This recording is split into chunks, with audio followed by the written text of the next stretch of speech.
drugs, etc., being promoted by top people like Timothy O'Leary, which is a Masonic term. We should break it down. He's a light bringer. The Leary is a light bringer. He lights the old gas lamps in the streets. That's what a Leary is. And it was a time of the Leary. They were to light the lamps and make a new illumined society, but not too bright. Not too bright. That's why it's still gas. And the people started using that terminology too. It's a gas. It was all a big joke by those at the top that gave us the complete culture.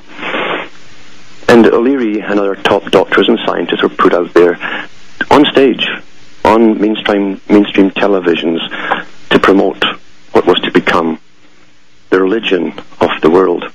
A religion that would be tied in with Mother Earth, and a religion that would be tied in with greening of the planet. Now green is everywhere. You hear it everywhere. It's all through big business, because, like all culture, it's promoted from the top down.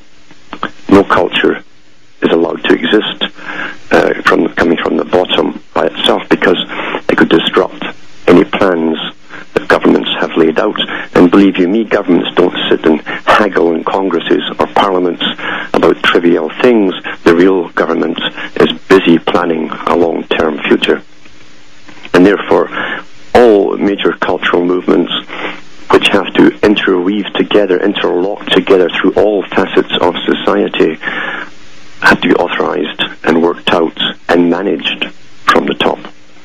And that's precisely what was happening. It came out later that O'Leary and others were actually CIA, paid by the CIA to promote hallucinogenic drugs. Quite amazing.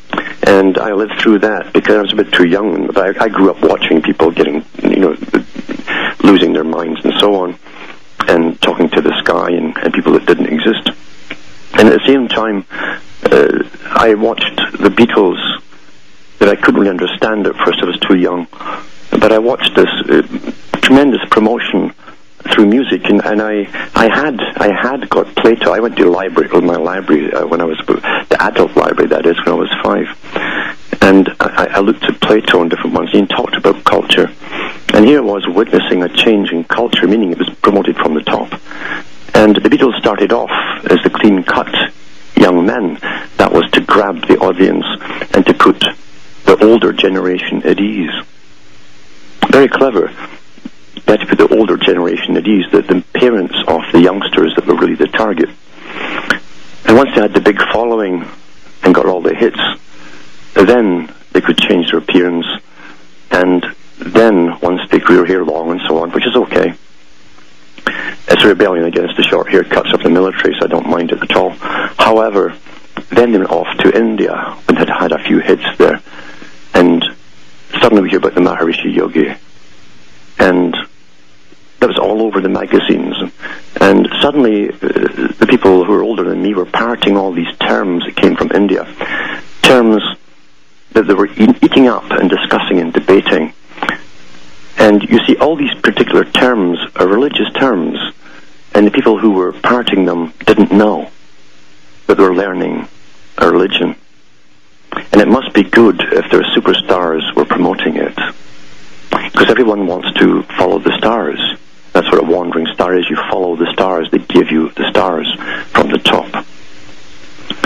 And as I watched all this happening, and I remember reading in the papers how professors at university had seen limousines, big limos, with men, well-dressed men, throwing garbage bags full of LSD pills over the walls in universities and major colleges. That's how they got it introduced.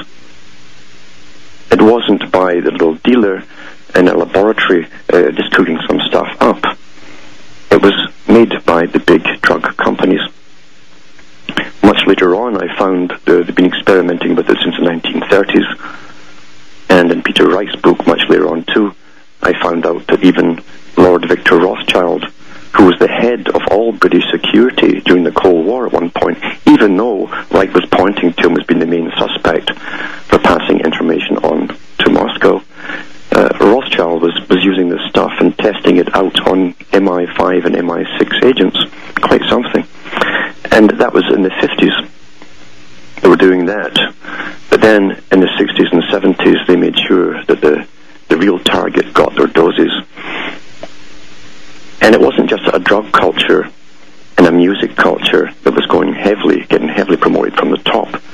It was a separation of the generations that was being heavily promoted, and very few people living through it, the older and the younger, even realized it. That was its primary intent. And also, the secondary intent was to create a new religion, a religion that only now, many, many, many years later, we've come to understand was to do with the new agenda for the new world order, as they called it.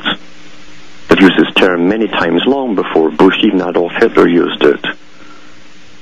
It was used in the 1800s by people in the Cecil Rhodes Society, a new world order. And the greening stuff now all makes sense, now that I have a whole generation grown up to parrot religious terms they don't even understand, that come mainly from Hinduism, with a touch of Shinto and a touch of everything else, like peppered in a pot, just a little touch and a dab here and there. And it's New Age. And behind it all is an amazing technique of getting the people to pounce on it, to gobble it up because of ego. You see, the religion that has been pushed the big time, it must appeal to the ego and have no rules. John Dewey, again, referred to this a long time ago, the guy who was sent in to set up the educational system for the United States.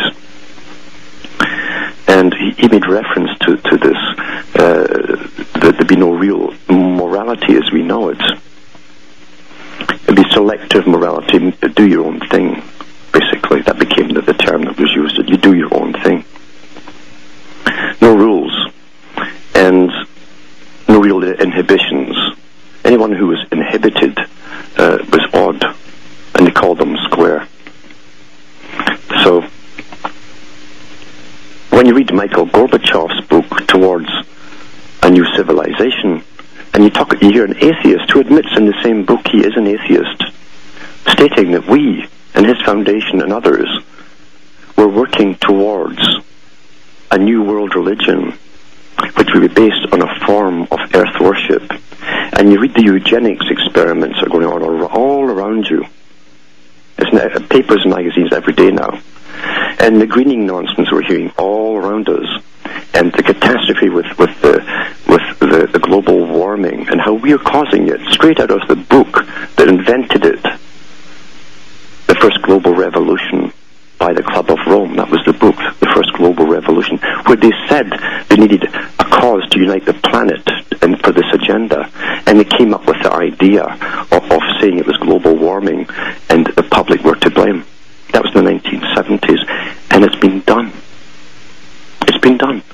And you see, it all mixed together again with the New Age religions where nothing is real. The old Beatles song, Nothing is Real, Strawberry Fields. And you're seeing people who should be really fairly intelligent, fairly streetwise and savvy, telling you that nothing's real, it's all illusion. And you ask them where they get this, and this big response, they're not sure. It's everywhere, they say. It's everywhere. It's in all the magazines they read, it's in the movies they watch. It's a new religion, and they don't even know it. And it's a religion that ties in with the greening. It's a religion that will tie in with the depopulation program, where people will voluntarily come forward and have themselves sterilized to save Mother Earth. And I do have articles here about that. It's already happening. We now have the volunteers coming forth. Isn't it beautiful? It took from the late 1800s to create this religion that's now blossoming, so to speak, and turning very green in our own lifetime. And yet most of the people who've lived right through that up to the present are oblivious as to how it all happened, because they don't question. They don't question. And the techniques of creating a religion are so well known. They were known in ancient times, especially the one to do with the earth type. Paganism. It must appeal to the ego, where you can become, going back to the Garden of Eden allegory,